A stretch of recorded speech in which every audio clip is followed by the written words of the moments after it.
नमस्कार मित्रों, बार science physics chapter 1 स्वाध्याय दाखला चालू है। मित्रों, नेक्स्ट लेक्चर में આપણે 13મા પ્રશ્ન સુધી જોયું और 14મા પ્રશ્નમાં આપણે આવી વાત કરી છે। પ્રશ્ન નંબર 14 કે નીચેનામાંથી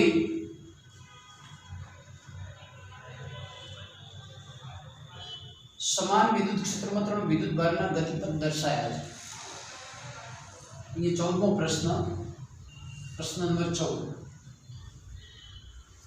एक समान विद्युत क्षेत्र आपने आ प्रकार आ बाजू चार्ज पॉजिटिव है, आ बाजू चार्ज नेगेटिव है। आखा विस्तार में समान विद्युत क्षेत्र आ प्रकार है। विद्युत क्षेत्र की अधो दिशा में धन की तरफ हो, ऋण तरफ। विद्युत क्षेत्र की दिशा ई नीचे तरफ है। आवा समान विद्युत क्षेत्र में त्रण विद्युत भारनो गतिपथ दर्शायो है। त्रण विद्युत भारनो गतिपथ दर्शायो है। आ प्रकारे एक गतिपथ यहाँ आपे आपने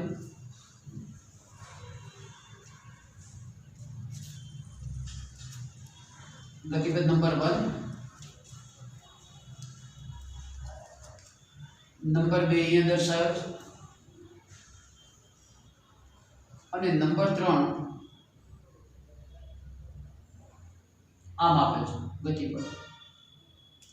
शॉर्ट में 3 कण અહીંથી चार्ज पार्टिकल 3 અહીંથી मुक्त કરવામાં આવે विद्युत भारित कण। कण 1 અહીંથી मुक्त કરવામાં આવે, कण 2 અહીંથી मुक्त કરવામાં આવે, कण 3 અહીંથી मुक्त કરવામાં આવે। तो आ बे कण आ दिशा में डायवर्ट थी जाए और एक कण आ दिशा में डायवर्ट थाय। तो प्रश्न आवो छे त्रण विद्युत भारना चिन्ह नंबर 1 विद्युत भारना चिन्ह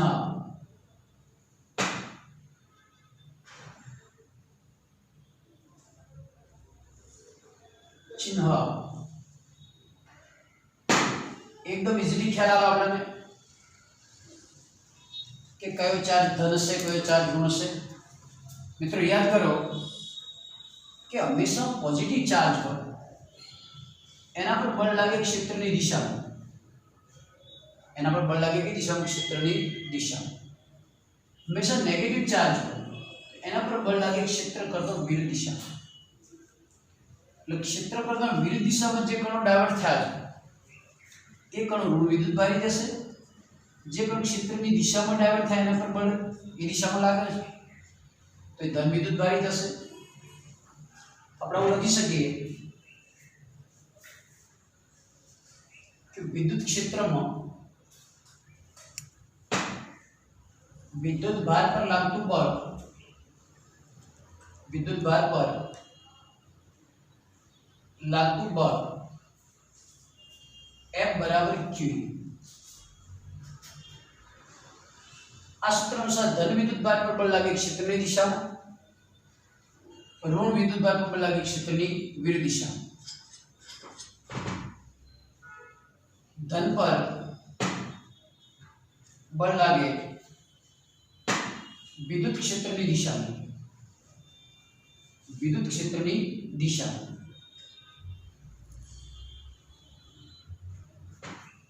અને ઋણ પર क्षेत्रनी विरुद्ध दिशा में बल लागे, विरुद्ध दिशा में बल लागे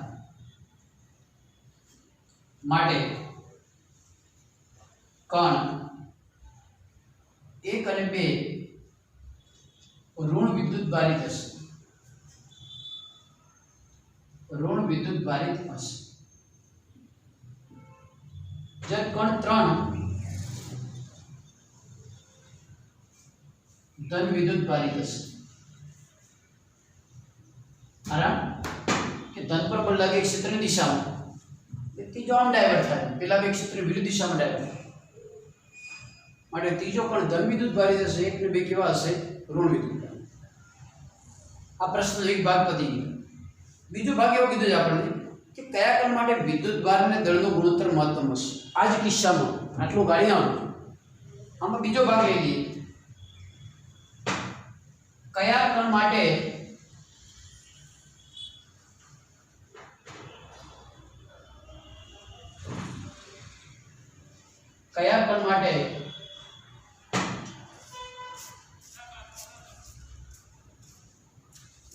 વિદ્યુત ભાર અને દળનો ગુણોત્તર મહત્તમ હશે. વિદ્યુત ભાર અને દળનો ગુણોત્તર મહત્તમ હશે. દળનો ગુણોત્તર મહત્તમ હશે. તો અહીંયા મિત્રો થોડું આપણે વિચારવું પડશે કે ગતિપથના જે ડાયવર્જન્સ છે એના માટે ધારો કે આપણે આ yx લઈ લઈએ. આ yx આ x અક્ષ. તો અહીંયા જે વિદ્યુત ભાર છે કાં તો ધન y દિશામાં ડાયવર્ટ થાય છે કાં તો ઋણ y દિશામાં ડાયવર્ટ થાય છે. તો જે ડાયવર્જન અંતર છે એનું જે વિચલન અંતર છે એના પરથી કદાચ આપણે ખ્યાલ મેળવીશું કે કોના માટે q બાય m નો ગુણોત્તર વધારે હશે, વિદ્યુત ભાર અને દળનો ગુણોત્તર મહત્તમ હશે. આપણે અહીં લઈ લઈએ કે આવું સૂત્ર છે આપણી પાસે d બરાબર v0t પ્લસ 1/2at². ધ્યાન રાખજો d બરાબર v0t પ્લસ 1/2at². હવે આ સૂત્ર આપણે y દિશામાં થયેલા સ્થાનાંતર માટે લાગુ પાડવું. કઈ દિશામાં? y દિશામાં. તો એ y દિશામાં ઇનિશિયલી ટોટલ વેગ દરેક કણનો વેગ x અક્ષની દિશામાં. શરૂઆતમાં y દિશામાં કોઈ વેગ નથી. શરૂઆતમાં y દિશામાં કોઈ વેગ નથી. એટલે આપણે સ્પષ્ટતા કરી દઈએ અહીંયા y દિશામાં કાપનું અંતર શું હતું? vy બરાબર v0yt પ્લસ 1/2 ayt² લેવું પડે. v0yt plus 1/2 ayt². પછી શરૂઆતમાં એન્ટર જ્યારે થાય છે ક્ષેત્રમાં ત્યારે માત્ર વેગનો x ઘટક જ છે, v0x છે. y દિશામાં વેગનો કોઈ ઘટક નથી એટલે v0y 0 થઈ જાય. v0y શું થઈ જાય? 0. હવે ay એ શું છે? પ્રવેગ છે. કોના લીધે? વિદ્યુત ક્ષેત્રના લીધે ઉદ્ભવતો પ્રવેગ. એટલે વિદ્યુત ક્ષેત્રના લીધે પ્રવેગ આપણે લેવો તો ay બરાબર યાદ કરો સૂત્ર q/m. ક્ષેત્રના લીધે ઉદ્ભવતો પ્રવેગ q/m. તો કિંમતો મૂકી દો y દિશામાં જે 0 plus 1/2 q/m into t².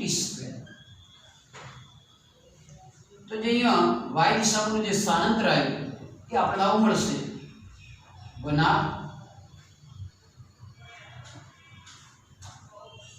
q/m into t². મિત્રો 1/2 અચળ સમાન વિદ્યુત ક્ષેત્ર E અચળ ત્રણેયનો આટલો સમયગાળો પણ સમાન છે. તો y ચાલે છે, y નો જે આધાર છે q/m ના ગુણોત્તર પર હશે. y દિશામાં થતું સ્થાનાંતર શાના પર આધાર રાખશે? q/m ના ગુણોત્તર. મતલબ જે કણ માટે q/m નો ગુણોત્તર વધુ હશે એનું y દિશામાં વિચલન કેવું હશે? વધારે હશે. જે કણ માટે q/m નો ગુણોત્તર વધારે હશે એના માટે y દિશામાં વિચલન વધારે હશે. તો ઉલટું કહી શકાય કે જે કણ માટે q/m વધારે છે એના માટે y વિચલન પણ કેવું હશે? વધારે હશે. આપણે સ્પષ્ટ કરી દઈએ કે આમ કણ 3 માટે ઋણ y દિશામાં વિચલન વધુ હોવાથી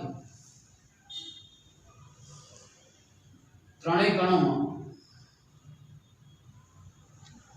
q/m નો ગુણોત્તર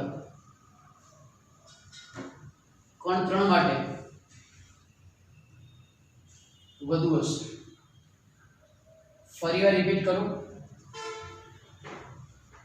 ખ્યાલ આવો જોઈએ તમને કે વિચલનને અથવા y દિશામાં કપાતા સ્થાનાંતરને અને q/m ના ગુણોત્તરને આપણે સંબંધ મેળવો તો એના માટે એક રસ્તો છે કે આપણી પાસે એક સૂત્ર છે કે d બરાબર v0 t + 1/t².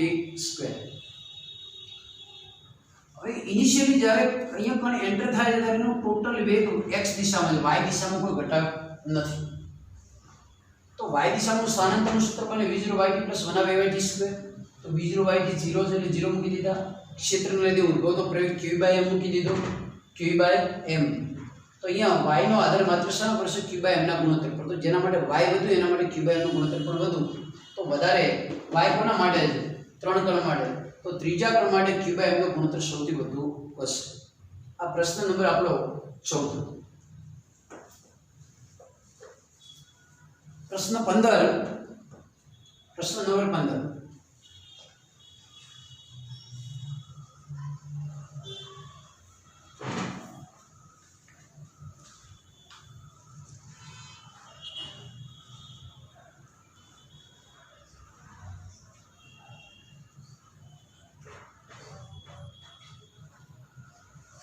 पंद्रहवां प्रश्न में एक समान विद्युत क्षेत्र E 3×10⁻³ I न्यूटन प्रति कूलम નો વિચાર કરો. એક સમાન વિદ્યુત ક્ષેત્ર. 15મો પ્રશ્ન. સમાન વિદ્યુત ક્ષેત્ર સમાન વિદ્યુત ક્ષેત્ર E બરાબર 3×10⁻³ શોર્ટ में x अक्ष की दिशा में न्यूटन प्रति कूलम और समान विद्युत क्षेत्र x अक्ष की दिशा में yz समतल ने समांतर जेनु समतल होय तेवा 10 सेंटीमीटर बाजूवाळा चौरस मध्ये आ क्षेत्रना लीधे फ्लक्स केटલું હશે? આનો પહેલો વિભાગ a વિભાગ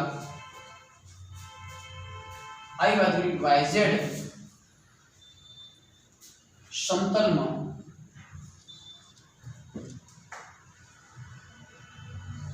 जेनु चौरस હતો તો જેનું પૃષ્ઠ હોય yz समतल ने समांतर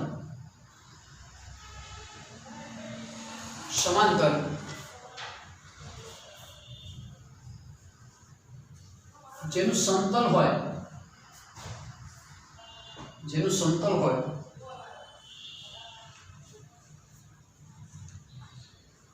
તેવા 10 સેન્ટીમીટર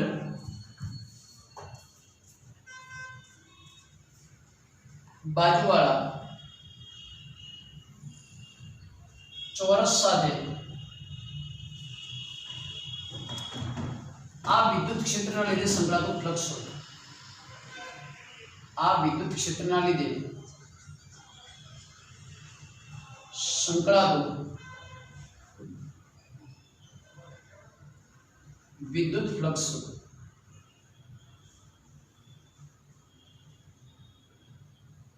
तो ए विभाग की चर्चा आपणे पहले कर लीए कि एक विद्युत क्षेत्र आपी दीधुं आपणे x अक्षनी दिशामां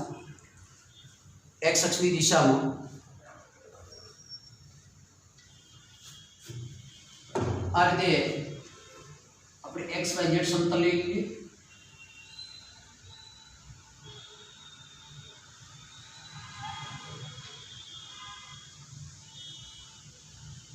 x y અને z एक समतल आपने कही दीधुं चौरस समतल. अहीं विद्युत क्षेत्र x अक्ष की दिशामां क्षेत्र आ दिशामां x अक्ष की दिशामां दरेक जग्याए ई કેટલો છે?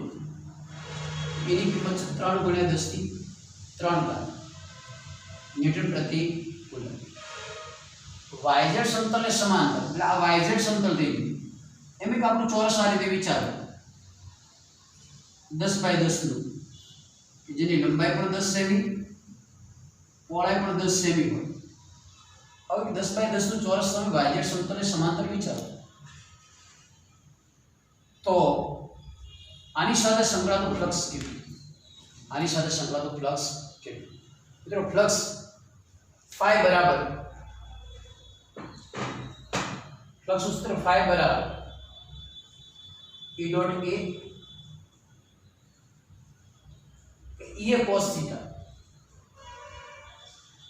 એ cos થીટા ઈ કેટલો જોઈએ 3 × 10 થી 3 એ કેટલા તો ક્ષેત્રફળ આપણું કેટલું છે 10 × 10 સેમી નું છે લંબાઈ ગુણ્યા પહોળાઈ 10 × 10 સેમી એટલે ક્ષેત્રફળ આવ્યું 100 સેમી સ્ક્વેર આવ્યું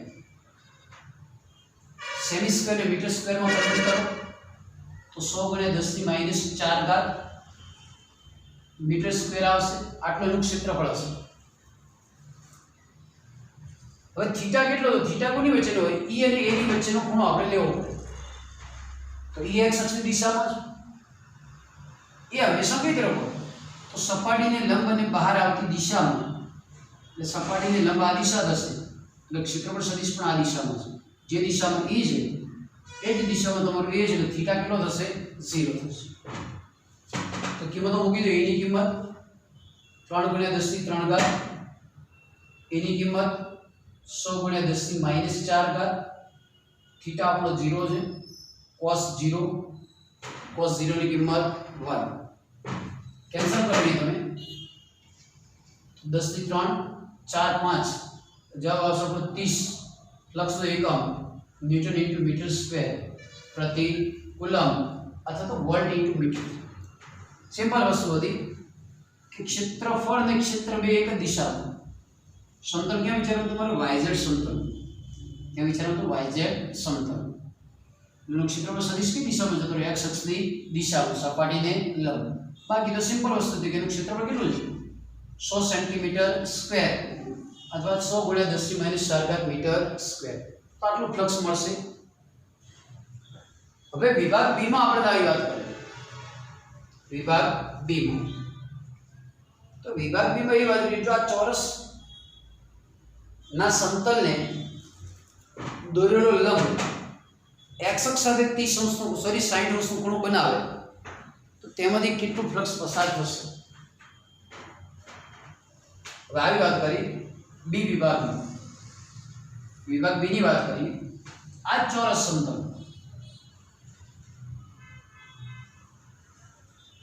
બી વિભાગની ચર્ચા કરીએ આપણે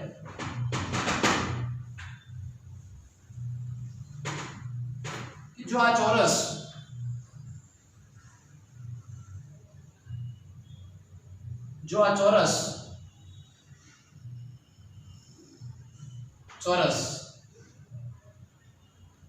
ચોરસને દોરેલો લંબ x અક્ષ સાથે 60 અંશનો ખૂણો બનાવે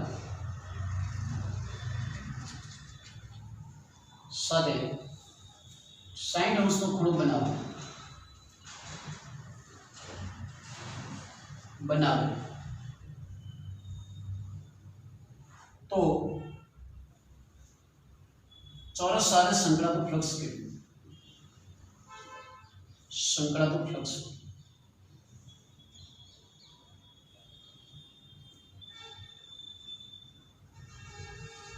આવી વાત કરીએ મિત્રો એક અને xy z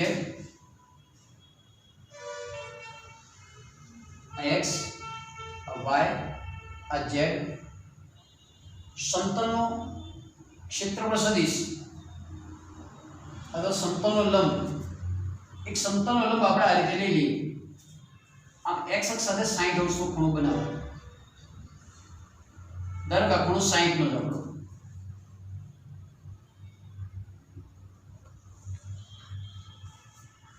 સમતલનો લંબ આ રીતે હોવો જોઈએ તો સમતલ આ પ્રકારે હોવું જોઈએ 10 × 10 નું સમતલ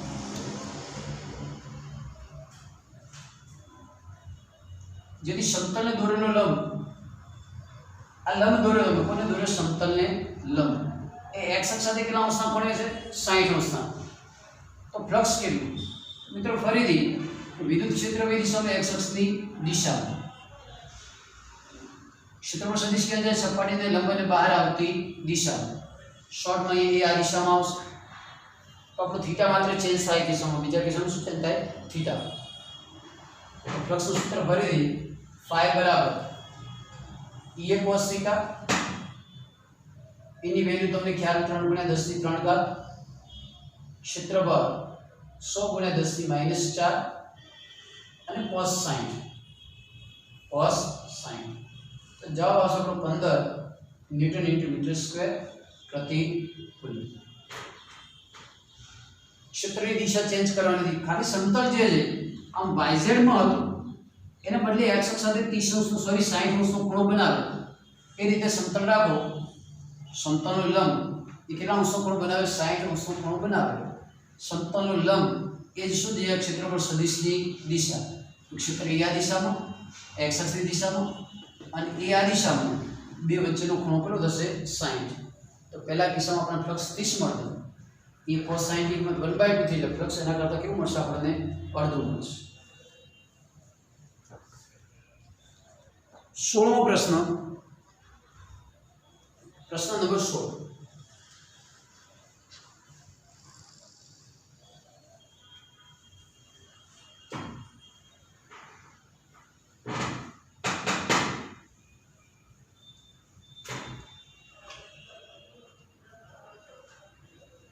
तो 16મા પ્રશ્નમાં આવી વાત કરી છે કે 20 સેન્ટીમીટર બાજુ વાળા એક ઘનને જેની બાજુઓના યામ સમતોલને સમાંતર રાખેલ હોય તેમાંથી તેના 1.15 માં દર્શાવેલા ક્ષેત્રનું ફ્લક્સ કેટલું હશે આવી રકમ છે 20 સેન્ટીમીટર 70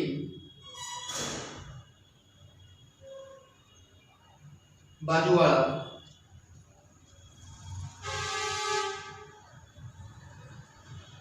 એક ઘન કે જેની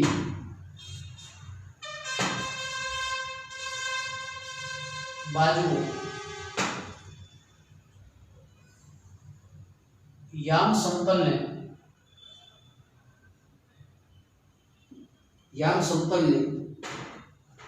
સમાંતર હોય समांतर છે।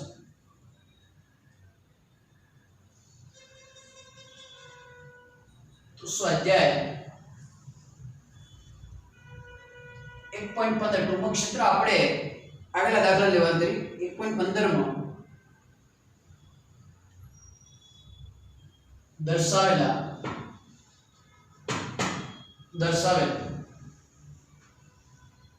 વિદ્યુત ક્ષેત્રનું ફ્લક્સ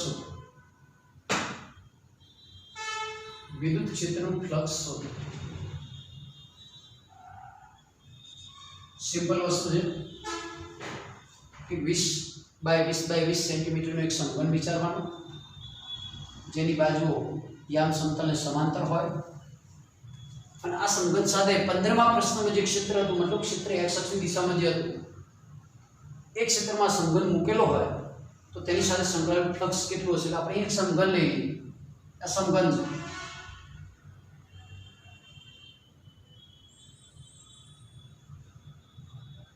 एक और समघन विचार करो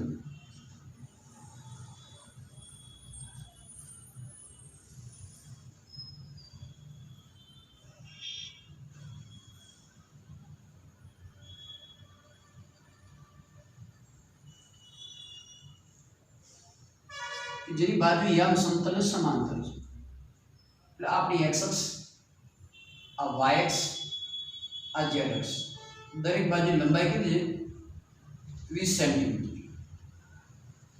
એક ક્ષેત્ર જે 15મા પ્રશ્નમાં હતું એ ક્ષેત્ર છે ક્ષેત્ર આપણો આ દિશામાં ક્ષેત્ર x અક્ષની દિશામાં ધન x અક્ષની દિશામાં ક્ષેત્ર છે e બરાબર 3 × 10⁵ ન્યૂટન પ્રતિ કુલમ। ક્ષેત્ર આ દિશામાં x અક્ષની દિશામાં તો સમઘન સાથે સંકળાયેલું ફ્લક્સ કેટલું तो समघन साथे संकળાતો फ्लक्स મિત્રો એ ક્લિયર કે ક્ષેત્ર માત્ર ધારો કે આપણે સમતલનું નામ આપી દઈએ a b c અને d a b c d e f g અને h ક્ષેત્ર માત્ર બે સપાટીને લંબરૂપે છે કે એક a b c d અને બીજું e f g બે સમતલ બાકીની કોઈ પણ સપાટી ક્ષેત્ર લંબ નથી એટલે બાકીની બધી સપાટીઓ માટે ફ્લક્સ કેટલું થઈ જાય 0 થઈ જાય એટલે બાકીની સપાટીનું ફ્લક્સ આપણે શોધવાનો હોતો નથી। શોર્ટમાં ફ્લક્સ એટલે કોઈપણ બાજુમાંથી લંબરૂપે પસાર થતી ક્ષેત્રરેખાઓની સંખ્યા સરળ છે લંબરૂપે પસાર થતી ક્ષેત્રરેખાઓની સંખ્યા કે પહેલો આપણે સ્પષ્ટ કહી દઈએ કઈ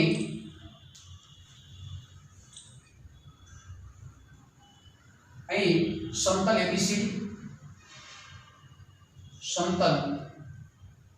એબીસીડી અને EFG H ને ક્ષેત્ર લંબ છે मतलब બાકીની બાજુ સાથે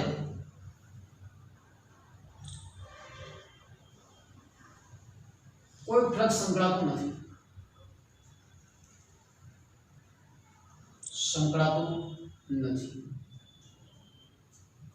હવે આપણે બે બાજુઓ